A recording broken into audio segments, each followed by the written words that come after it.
ओम शांति बाबांकर महावाक्य आज डेट 31 जुलाई 2026 प्राप्त मुरली ओम शांति बापदादा बाबा कहते मिठी बच्चे शिव बाबांकर यही कामना मध्य नाही जे पिला माने बड़ हेले मोर सेवा करिवे। सी केबे बुढ़ा हुअंती नाही, बाबा ही निष्काम सेवाधारी अटंती। बाबाजी प्रश्न पचारुचंती, भोलानाथ शिव बाबा आमे समस्त पिलांकर बहुत बड़ ग्राहक अटंती किपरि? किपरि? उत्तर, बाबा कहउछंती मो एते भोला ग्राहक अटे जे तुमर सबु पुराना जिनिस को किणी नेउछि एवं तार प्रति बदल रे सबु नुआ नुआ जिनिस देई देउछि। तुमे कहउछ बाबा एही शरीर मन धन सबु आपण कर, तेणु तार प्रति बदल रे तुमको सुंदर शरीर मिल जाउछि, अपार धन मिल जाउछि। गीत भोलानाथ से निराला। ओम शांति।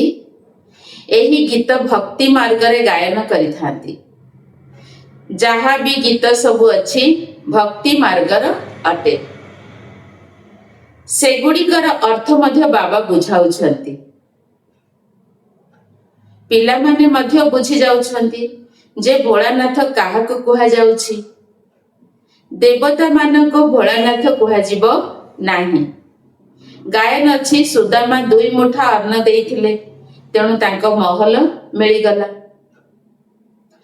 ताहा मध्य केते समय पाई? 21 जन्म पाई। एबे पिला माने जानि गलेनी जे बाबा आसी भारतवासी को निश्चित भावरे हीरा नीलार महल देउछंती। काहा विनियम रे देउछंती। पिला माने कहउछंती बाबा एही शरीर मन धन सबु आपणकर अटे, आपणक ठारू ही मिलिछि। जदि काहार संतानटिए जन्म हुए तेबे कहंती भगवान देले, धन पाई मध्य कहउछंती भगवान देइछंती। तेबे कहिला वाला किए? आत्मा। भगवान अर्थात पिता ही देइछंती। तेबे बाबा कहउछंती पुरुणा सब किछि एबे तुमको मते देबाकू हेबो। ताहार प्रति बदलले मु तुमको बहुत सुंदर शरीर ट्रांसफर करि देबी, अपार धन मध्य देबी। किंतु काहाकू देबी? निश्चित पिला मानकू ही देबी। लौकिक पितांक ठारू अल्प काल पाई धन मिलिछि। अविनाशी पिता हमको अविनाशी वर्षा देबे। बाबा बुझाउछंती ज्ञान एवं भक्ति मध्य राति दिनर पार्थक्य रहिछि। भक्ति रे अल्प काल पाई प्राप्ति होई थाए। जदि धन अछि तेबे सुख अछि। धन अभाव रे मनुष्य केते दुखी हेउछंती। पिला माने जानिछंती जे बाबा हमको असरंती ज्ञान धन देउछंती, सेथि पाई खुशी लागुछि। सुखधाम रे सुखर कौनसी अभाव नाही। प्रत्येकंकर निज निजर राजधानी रहिबो, तांको पवित्र गृहस्थ आश्रम कुहा जिवो। तेणु बाबा केते भोला अटंती, कौन देउछंती एवं प्रति बदल रे कौन देउछंती? बाबा केते भल ग्राहक अटंती। एमितिरे भी पिता संतान मानकर ग्राहक ही होई थांती। संतान जन्म हला सारा संपत्ति तार होई गला। से माने अर्थात लौकिक पिता माने हेले अल्प केते संतान मानकर ग्राहक। ये हेले बेहदर भोलानाथ अगणित पिलांकर ग्राहक।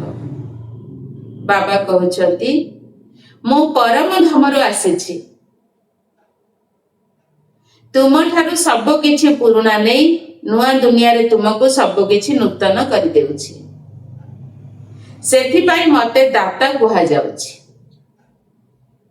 दाता मध्य याक भଳି आउ केही नाहांती। ସମସ୍ତଙ୍କର ନିଷ୍କାମ ସେବା କରୁଛନ୍ତି।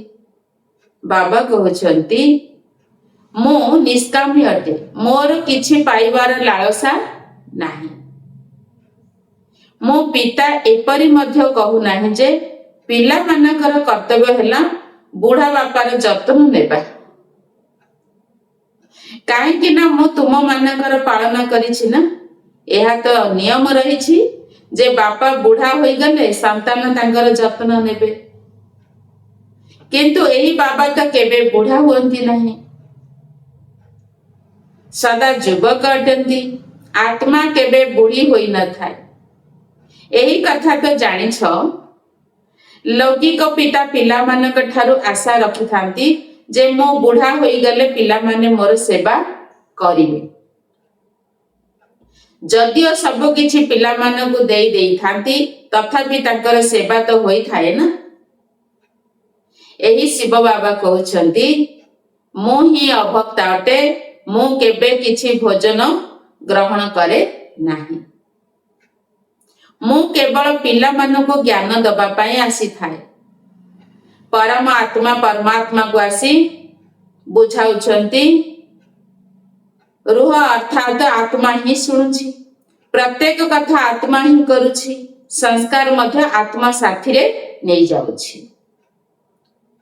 ୟାଦର ଆଧାରରେ ନୂଆ ଶରୀର ମିଳୁଛି। ଏଠାରେ ମନୁଷ୍ୟମାନଙ୍କର ଅନେକ ମତ ରହିଛି। କେହି କହୁଛନ୍ତି ଆତ୍ମା ହିଁ ପରମାତ୍ମା ଅଟେ, ଆତ୍ମା ଉପରେ କୌଣସି ପାପ ପୁଣ୍ୟର ପ୍ରଭାବ ପଡେ ନାହିଁ, ଆତ୍ମାକୁ ନିର୍ଲେପ କହି ଦେଉଛନ୍ତି। ଯଦି ଆତ୍ମା ନିର୍ଲେପ ହୋଇଥାନ୍ତା ତେବେ କାହିଁକି କହୁଛନ୍ତି ପାପ ଆତ୍ମା ପୁଣ୍ୟ ଆତ୍ମା? ଯଦି ଆତ୍ମା ନିର୍ଲେପ ତେବେ କହିବା ଦରକାର ପାପ ଶରୀର ପୁଣ୍ୟ ଶରୀର। ଏବେ ତୁମେ ଜାଣିଛ ଯେ ସବୁ ଆତ୍ମା ମାନଙ୍କର ଆତ୍ମିକ ପିତା ଆମ ପରମ ପିତା ପରମାତ୍ମା ଆସି ଆମ ପିଲାମାନଙ୍କୁ ପଢାଉଛନ୍ତି। ଏହି ଶରୀର ଦ୍ୱାରା ଆତ୍ମାକୁ ଆହ୍ୱାନ କରିଥାନ୍ତି ନା। କୁହନ୍ତି ଆମର ପିତାଙ୍କର ଆତ୍ମା ଆସିଥିଲା, ଭୋଜନର ସ୍ୱାଦ ଗ୍ରହଣ କଲା। ଆତ୍ମା ହିଁ ସ୍ୱାଦକୁ ଗ୍ରହଣ କରିଥାଏ। ବାବା ତ ଏଭଳି କହିବେ ନାହିଁ। ସିଏ ତ ଅଭକ୍ତା ଅଟନ୍ତି। ବ୍ରାହ୍ମଣ ମାନଙ୍କୁ ଭୋଜନ କରାଇଥାନ୍ତି, ଆତ୍ମା ଆସିଥାଏ, କେଉଁଠି ତ ଆସି ବିରାଜମାନ କରିବେ ନା। ବ୍ରାହ୍ମଣ ଆଦିଙ୍କୁ ଖୁଆଇବା ଭାବରେ ଭାରତରେ ଏକ ସାଧାରଣ ପ୍ରଥା। ଆତ୍ମାକୁ ଡାକିଥାନ୍ତି, ତାଙ୍କୁ ପଚରା ଉଚ୍ଚାରା କରିଥାନ୍ତି, ତେବେ କେତେଟା କଥା ତାଙ୍କର ସତ ହିଁ ହୋଇଯାଏ। ଏହି ପିତ୍ରା ଆଦିଙ୍କୁ ଭୋଜନ କରାଇବା ଏହା ମଧ୍ୟ ଡ୍ରାମାରେ ନିର୍ଦ୍ଧାର୍ଯ୍ୟ। ଏଥିରେ କିଛି ଆଶ୍ଚର୍ଯ୍ୟ ହବାର ନାହିଁ। ବାବା ଡ୍ରାମାର ରହସ୍ୟକୁ ଶୁଣାଉଛନ୍ତି।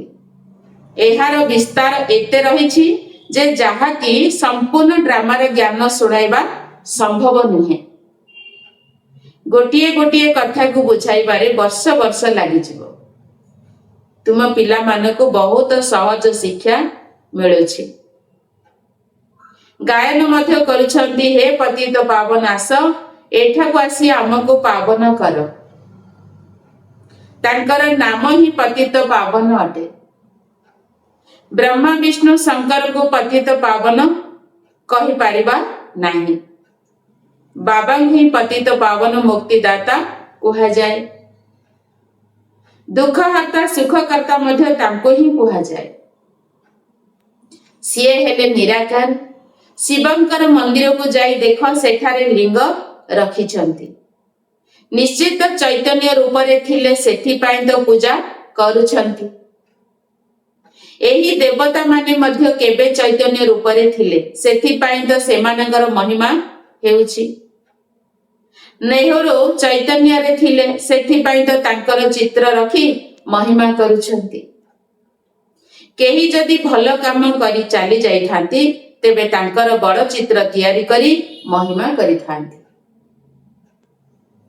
ପବିତ୍ର ଆତ୍ମାଙ୍କର ହିଁ ପୂଜା କରିଥାନ୍ତି।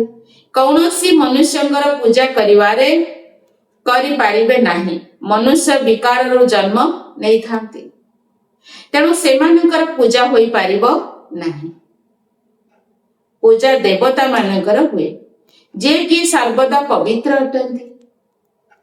ତୁମେ ଜାଣିଛ ବାବା ପୂର୍ବରୁ ମଧ୍ୟ ଆସିଥିଲେ, ପୁଣି ଏବେ ସଙ୍ଗମ ଯୁଗରେ ଆସିଛନ୍ତି। ସ୍ୱର୍ଗର ସ୍ଥାପନା କରିବା ପାଇଁ ପୁଣି ଦ୍ୱାପର ଯୁଗ ଠାରୁ ରାବଣ ରାଜ୍ୟ ଆରମ୍ଭ ହେଉଛି। ରାବଣ ରାଜ୍ୟ ଆରମ୍ଭ ହେବା ପରେ ପରେ ତୁରନ୍ତ ଶିବ ବାବାଙ୍କ ମନ୍ଦିର ତିଆରି କରିଥାନ୍ତି। ଏବେ ତ ଶିବ ବାବା ଚୈତନ୍ୟରେ ଜ୍ଞାନ ଶୁଣାଉଛନ୍ତି। ସିଏ ସତ୍ୟ ଅଟନ୍ତି, ଚୈତନ୍ୟ ଅଟନ୍ତି, ତାଙ୍କର ହିଁ ମହିମା ଗାନ କରୁଛନ୍ତି। ନିରାକାରଙ୍କୁ ଶରୀର ତ ଦରକାର ନା, ତେବେ ବାବା ହିଁ ଆସି ବିଶ୍ୱକୁ ସ୍ୱର୍ଗରେ ପରିଣତ କରୁଛନ୍ତି। ସେଇ ସ୍ୱର୍ଗ ଦୁନିଆରେ ରାଜତ୍ୱ କରିବା ପାଇଁ ତୁମେ ପୁରୁଷାର୍ଥ କରୁଛ। ସ୍ୱର୍ଗବାସୀ ତୁମେ ହେଉଛ ନିରାକାର ପରମପିତା ପରମାତ୍ମା ଜ୍ଞାନର ସାଗର ଅଟନ୍ତି। କିନ୍ତୁ ଜ୍ଞାନ ଶୁଣାଇବେ କିପରି? କହୁଛନ୍ତି ମୁଁ ଏହି ଶରୀରରେ ଆସିଛି, ମୋର ଡ୍ରାମାରେ ଏଇଭଳି ଅଭିନୟ ରହିଛି। ମୁଁ ପ୍ରକୃତିର ଆଧାର ନେଉଛି। ଇଏ ବ୍ରହ୍ମା, ଯିଏକି ପ୍ରଥମ ନମ୍ବରର ଆତ୍ମା, ତାଙ୍କର ହିଁ ଅନେକ ଜନ୍ମର ଶେଷରେ ମୁଁ ଆସି ପ୍ରବେଶ କରୁଛି ଏବଂ ତାଙ୍କର ନାମ ବ୍ରହ୍ମା ରଖୁଛି। ପ୍ରଥମେ ଏମାନେ ସମସ୍ତେ ଭଟିରେ ଥିଲେ, ତେଣୁ ବହୁତ ପିଲାଙ୍କର ଅଲୌକିକ ନାମ ଦିଆଯାଉଥିଲା। କିନ୍ତୁ ବହୁତ ପିଲା ଜ୍ଞାନକୁ ଛାଡ଼ିଦେଲେ। ସେଥିପାଇଁ ନାମ ରଖିବାରେ ଲାଭ କଣ? ତୁମେ ସେଇ ସବୁ ନାମକୁ ଶୁଣିଲେ ଆଶ୍ଚର୍ଯ୍ୟ ହୋଇଯିବ। ଏକା ବେଳେ ସମସ୍ତଙ୍କର ଏକାଠି କେତେ ସୁନ୍ଦର ସୁନ୍ଦର ନାମ ଆସିଥିଲା। ସନ୍ଦେଶୀ ସୂକ୍ଷ୍ମ ବତନରୁ ନାମ ଗୁଡ଼ିକକୁ ନେଇ ଆସୁଥିଲେ। ସେହି ଲିଷ୍ଟ ମଧ୍ୟ ନିଶ୍ଚିତ ରଖିବା ଉଚିତ। ସନ୍ନ୍ୟାସୀ ମାନେ ମଧ୍ୟ ଯେତେବେଳେ ସନ୍ନ୍ୟାସୀ ବ୍ରତ ନିଅନ୍ତି, ସେତେବେଳେ ତାଙ୍କର ନାମ ମଧ୍ୟ ବଦଳିଯାଏ। ଘର ଦ୍ୱାର ଛାଡ଼ି ଦିଅନ୍ତି। ତୁମେ ଘର ଦ୍ୱାର ଛାଡୁନାହଁ। ତୁମେ ଆସି ବ୍ରହ୍ମାଙ୍କର ସନ୍ତାନ ହୋଇଛ। ଶିବଙ୍କର ସନ୍ତାନ ତ ସର୍ବଦା ଅଟ ହିଁ ହେ। ସେଥିପାଇଁ ତୁମେ ମାନେ କହୁଛ ବାପ ଦାଦା। ସନ୍ନ୍ୟାସୀ ମାନଙ୍କର ଏଭଳି ହୋଇନଥାଏ। ଯଦିଓ ନାମ ପରିବର୍ତ୍ତନ କରିଥାନ୍ତି, କିନ୍ତୁ ସେମାନଙ୍କୁ ବାପ ଦାଦା ମିଳିନଥାନ୍ତି। ସେମାନଙ୍କୁ କେବଳ ଗୁରୁ ମିଳିଥାନ୍ତି। ହଟ୍ ଯୋଗୀ ମାନେ ହେଲେ ହଦର ସନ୍ନ୍ୟାସୀ ଏବଂ ରାଜଯୋଗୀ ହେଲେ ବେହଦର ସନ୍ନ୍ୟାସୀ। ସେମାନଙ୍କ ଭିତରେ ରାତି ଦିନର ପାର୍ଥକ୍ୟ ରହିଛି। ହଟ୍ ଯୋଗୀ ଆଉ ରାଜଯୋଗୀ ମଧ୍ୟରେ ଗାୟନ ମଧ୍ୟ କରାଯାଏ, ଜ୍ଞାନ, ଭକ୍ତି ଏବଂ ବୈରାଗ୍ୟ। ସେମାନଙ୍କର ମଧ୍ୟ ବୈରାଗ୍ୟ ରହିଛି, କିନ୍ତୁ ସେମାନଙ୍କର ହେଲା ଘର ସଂସାର ଠାରୁ ବୈରାଗ୍ୟ। ତୁମର ସାରା ପୁରୁଣା ଦୁନିଆରୁ ବୈରାଗ୍ୟ ରହିଛି। ସେମାନଙ୍କୁ ଜଣା ହିଁ ନାହିଁ ଯେ ସୃଷ୍ଟିର ପରିବର୍ତ୍ତନ ହୋଇଥାଏ। ତୁମର ହେଲା ବେହଦର ବୈରାଗ୍ୟ। ଏହି ସୃଷ୍ଟି ବିନାଶ ହେବାକୁ ଯାଉଛି। ତୁମ ପାଇଁ ନୂଆ ଦୁନିଆ ତିଆରି ହେଉଛି। ସେଠାକୁ ତ ଯିବାକୁ ହେବ, କିନ୍ତୁ ପବିତ୍ର ନ ହୋଇ ସେଠାକୁ ଯାଇପାରିବ ନାହିଁ। ମନରେ ଆସୁଛି ନିଶ୍ଚିତ ଭାବରେ ନୂଆ ଦୁନିଆରେ ଦେବୀ ଦେବତାଙ୍କର ରାଜ୍ୟ ଥିଲା, ଯାହାଙ୍କୁ ବାବା ଏବେ ସ୍ଥାପନା କରୁଛନ୍ତି।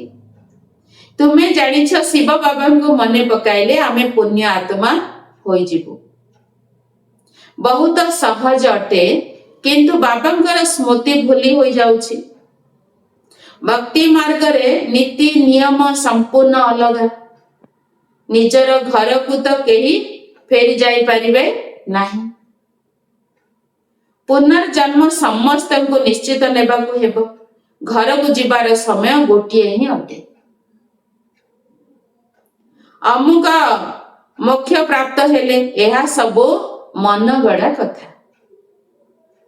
ବାବା କହୁଛନ୍ତି କୌଣସି ଆତ୍ମା ଡ୍ରାମାର ମଝିରୁ ଫେରି ଯାଇପାରିବେ ନାହିଁ, ନଚେତ ସାରା ଖେଳ ହିଁ ବିଗିଡ଼ିଯିବ। ପ୍ରତ୍ୟେକଙ୍କୁ ସତ ରଜ ତମ ନିଶ୍ଚିତ ଆସିବାକୁ ହେବ। ମୋକ୍ଷ ପାଇବା ଆଶାରେ ବହୁତ ଆସୁଛନ୍ତି। ସେମାନଙ୍କୁ ବୁଝା ଯାଉଛି ମୋକ୍ଷ କେବେ ହୋଇନ थाए। ଏହା ତ ଅନାଦି ପୂର୍ବ ପ୍ରସ୍ତୁତି ଡ୍ରାମା ଅଟେ।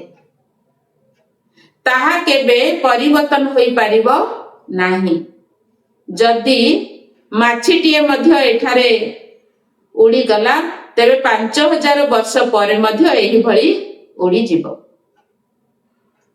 ଏକଥା ତ ଜାଣିଛ ଯେ ବାବା କେତେ ଭୋଳା ଅଟନ୍ତି। ପତିତ ପାବନ ବାବା ନିଜର ପରମ ଧାମକୁ ଏଠାକୁ ଅଭିନୟ କରିବା ପାଇଁ ଆସୁଛନ୍ତି। ବାବା ପରମ ଧାମ ନିବାସୀ ହେଲେ ମଧ୍ୟ ପରମ ଧାମ ଛାଡ଼ି ଆମେ ପିଲାଙ୍କ ପାଇଁ ଏହି ସାକାର ବତନକୁ ଆସୁଛନ୍ତି, ଆମକୁ ପାଠ ପଢ଼େଇ ଶିକ୍ଷା ଦେଇ ସାଙ୍ଗରେ ନେଇକି ଯିବା ପାଇଁ।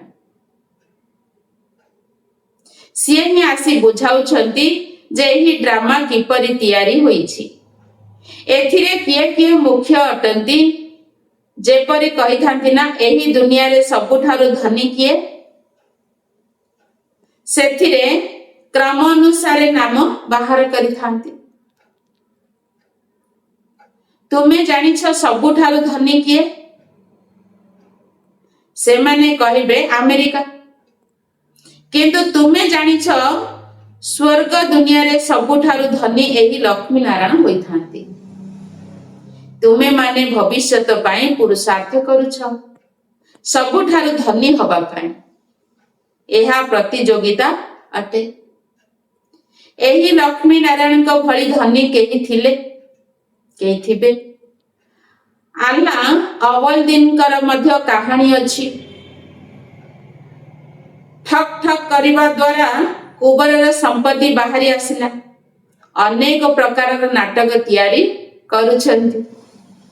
ଏବେ ତୁମ ବୁଦ୍ଧିରେ ରହିଛି ଆମେ ଏହି ଶରୀର ତ୍ୟାଗ କରି ସ୍ୱର୍ଗକୁ ଯିବୁ। ଆମକୁ କୁବରର ସମ୍ପତ୍ତି ମିଳିବ। ବାବା କହୁଛନ୍ତି ମତେ ମନେ ପକାଇବା ଦ୍ୱାରା ମାୟା ସବୁଦିନ ପାଇଁ ପଳାଇ ଯିବ। ବାବାଙ୍କୁ ମନେ ନ ପକାଇବା କାରଣରୁ ମାୟା ପୁଣି ହଇରାଣ କରୁଛି।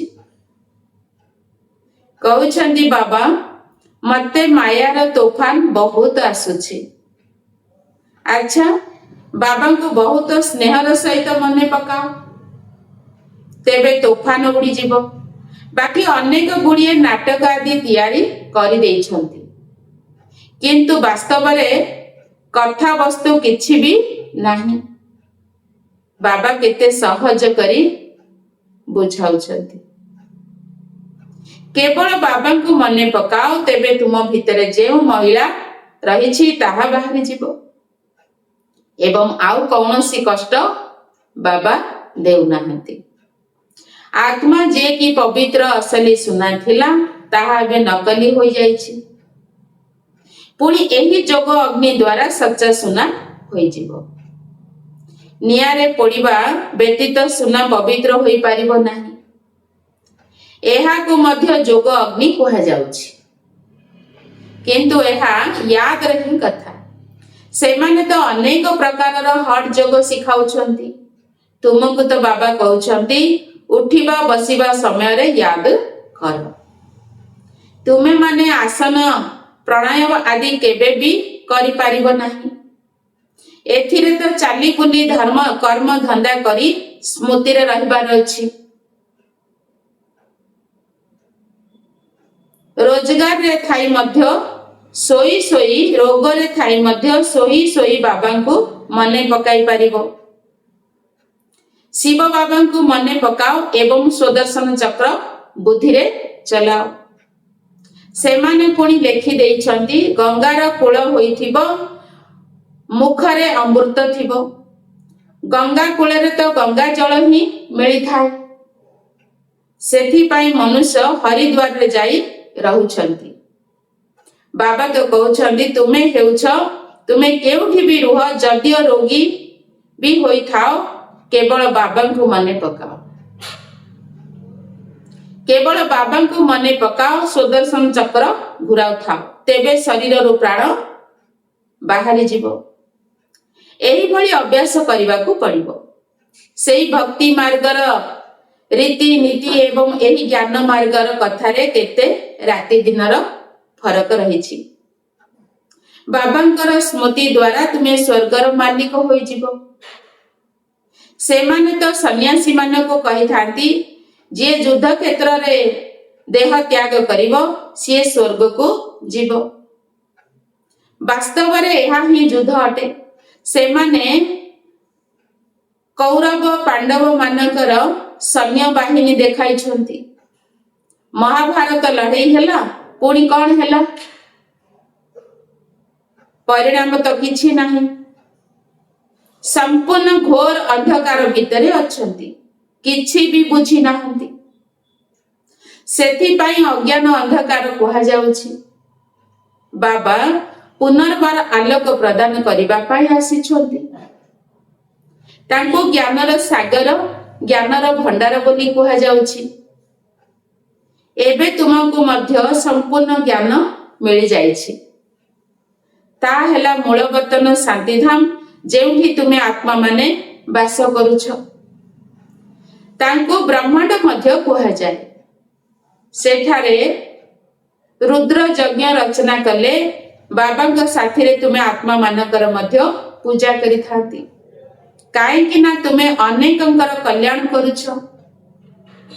ବାବାଙ୍କ ସାଥିରେ ତୁମେ ବିଶେଷ କରି ଭାରତର ଏବଂ ସାଧାରଣ ଭାବରେ ସାରା ଦୁନିଆର ଆତ୍ମିକ ସେବା କରୁଛ। ସେଥିପାଇଁ ବାବାଙ୍କ ସାଥିରେ ତୁମେ ପିଲାମାନଙ୍କର ମଧ୍ୟ ପୂଜା ହେଉଛି। ଆଚ୍ଛା, ମିଠା ମିଠା ଶିଖିଲ ଧେ ସନ୍ତାନ ମାନଙ୍କ ପ୍ରତି ମାତା ପିତା ବାପ ଦାଦାଙ୍କର ମଧୁର ସ୍ନେହ ସମ୍ପୂର୍ଣ୍ଣ ଶୁଭେଚ୍ଛା ଏବଂ ସୁପ୍ରଭାତ। ଆତ୍ମିକ ପିତାଙ୍କର ଆତ୍ମିକ ସନ୍ତାନ ମାନଙ୍କୁ ନମସ୍ତେ। ନମସ୍ତେ ବାବା, ନମସ୍ତେ। ଧାରଣା ପାଇଁ ମୁଖ୍ୟ ସାର, ମାୟାର ତୋଫାନକୁ ବିତାଇ ବାବା କହିଛନ୍ତି, ମାୟାର ତୋଫାନକୁ ବିତାଡ଼ିତ କରିବା ପାଇଁ ବାବାଙ୍କୁ ବହୁତ ବହୁତ ସ୍ନେହରେ ୟାଦ କରିବାକୁ ହେବ। ଆତ୍ମାକୁ ଯୋଗ ଅଗ୍ନି ଦ୍ୱାରା ଅସଲି ସୁନା ତୁଲ୍ୟ କରିବାକୁ ହେବ। ନମ୍ବର 2, ବେହଦର ବୈରାଗ୍ୟ ହୋଇ ଏହି ପୁରୁଣା ଦୁନିଆକୁ ଭୁଲି ଯିବାକୁ ହେବ। ଦୁନିଆ ପରିବର୍ତ୍ତନ ହେଉଛି, ନୂଆ ଦୁନିଆକୁ ଯିବାକୁ ହେବ। ସେଥିପାଇଁ ଏହାଠାରୁ ସନ୍ନ୍ୟାସ କରି ନେବାକୁ ହେବ। ଆଜିର ବରଦାନ, ପ୍ରତିପାଦରେ ସାବଧାନତା ଅବଲମ୍ବନ କରି ପଦର ରୋଜଗାର ଜମା କରୁଥିବା ପଦ୍ମାପତି ଭବ। ବାବା ଆଜି ବରଦାନ ଦେଲେ, ପ୍ରତିପାଦରେ ସାବଧାନତା ଅବଲମ୍ବନ କରି ପଦ୍ମର ରୋଜଗାର ଜମା କରୁଥିବା ପଦ୍ମାପତି ଭବ। ବାବା ପିଲାମାନଙ୍କୁ ବହୁତ ଉଚ୍ଚ ସ୍ଥିତିରେ ରହିବାର ସାବଧାନୀ ଦେଉଛନ୍ତି। ସେଥିପାଇଁ ଏବେ ଟିକିଏ ବି ଭୁଲ କରିବାର ସମୟ ନାହିଁ। ଏବେ ତ ପ୍ରତିପାଦରେ ସାବଧାନତା ଆଣିବା ଦରକାର। କଦମରେ କଦମ ରୋଜଗାର ଜମା କରିବ ପଦ୍ମପତି ହୁଅ। ଯେପରି ତୁମର ନାମ ପଦ୍ମା ପଦ୍ମ ଭାଗ୍ୟଶାଳୀ ଅଟେ, ସେହିପରି କର୍ମ ମଧ୍ୟ ହବା ଦରକାର। ଗୋଟିଏ ପାଦ ମଧ୍ୟ ପଦ୍ମର ରୋଜଗାର ବିନା ନ ପଡୁ। ତେଣୁ ବହୁତ ଭାବି ଚିନ୍ତି ଶ୍ରୀମତ ଅନୁସାରେ ପ୍ରତ୍ୟେକ ପାଦ ଉଠାଅ। ଶ୍ରୀମତରେ ମନମତ ମିଶାଅ ନାହିଁ। ସ୍ଲୋଗାନ, ଯଦି ମନକୁ ନିଜର ଆଦେଶ ଅନୁସାରେ ଚଲାଇବ, ତେବେ ମନ୍ମନା ଭବର ସ୍ଥିତି ଆପେ ଆପେ ହୋଇଯିବ। ଯଦି ମନକୁ ନିଜର ଆଦେଶ ଅନୁସାରେ ଚଲାଇବ, ତେବେ ମନ୍ମନା ଭବର ସ୍ଥିତି ଆପେ ଆପେ ହୋଇଯିବ। ଆଚ୍ଛା, ଓମ୍ ଶାନ୍ତି।